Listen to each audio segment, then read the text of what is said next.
Who's the baddest shark around? Who's the smartest shark town? Sky-Byte. That's me. That's right, guys. Today we're going to be looking at my favorite figure from the Generation 2 Botcon, 2010 Botcon set, Sky-Byte.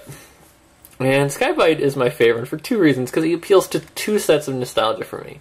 The RID series, which is one of my personal favorite Transformers series, in addition to the Generation 2 bringing him into the comic continuity. And Generation 2 Transformers was the first Transformer I ever got, was the Generation 2 Grimlock. So that's why this series has such nostalgia for me. So the fact that they were able to mix two of my favorite Transformers continuities really made me happy with Sky-Byte.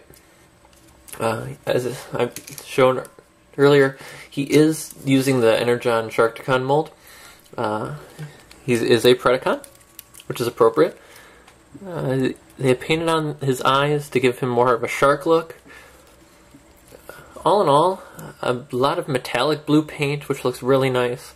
And he's probably one of the best detailed Transformers in the entire box set.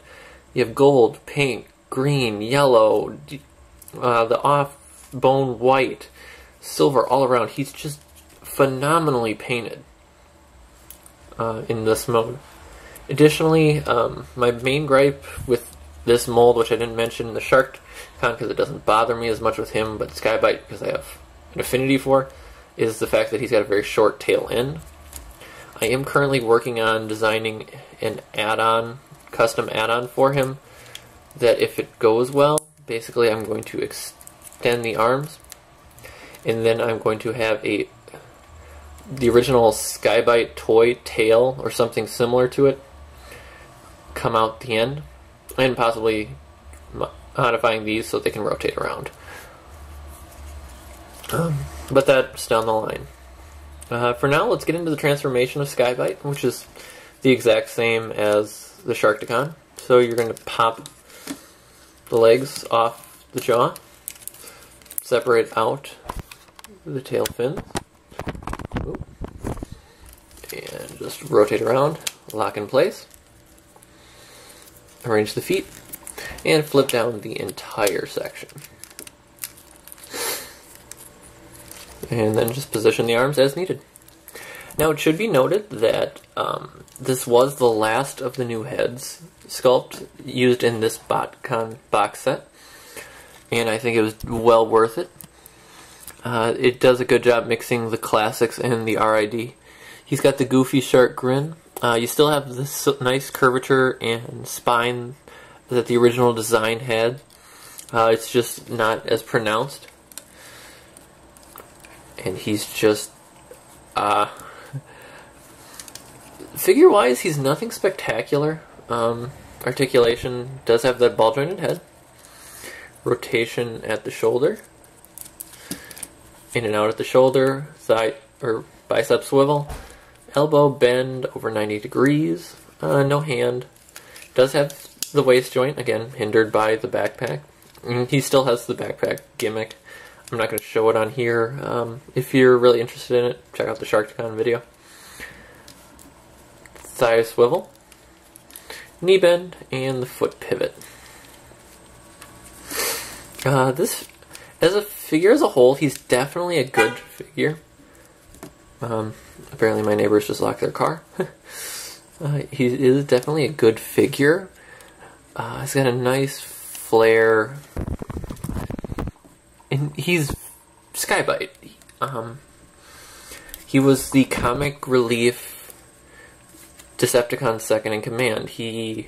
Basically he was the RD equivalent of Starscream, only not treacherous and just funny. If you're an RID fan, get him. If you're a Generation 2 Redux person, get him. Actually, if you're a Beast Wars fan, I'd say get him. He's a Transformer worth hunting down, especially if you have any affinity like I do to the character. The toy's fair, the head sculpt is really nice, the paint apps on him are gorgeous. They have such a beautiful metallic blue there, the metallic silvers all around, pink highlights throughout. detail-wise, he was second to really none in the Botcon box set. They put so much attention to painting this character. It's really impressive. Also, I will note, because they just went up for order, you can subscribe to the TFCC subscription service right now, and one of their figures is RID Scourge.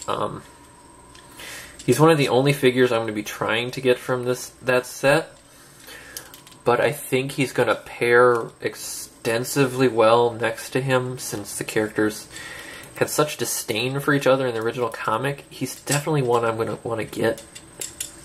I'm still trying to decide if I'm going to try to fit the RID continuity into Classics characters into my Redux set.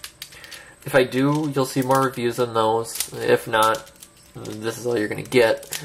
But he is, as I said, a definite pickup and a great leader to a Sharktakan army if you want to troop build those. I want to thank you guys for tuning in.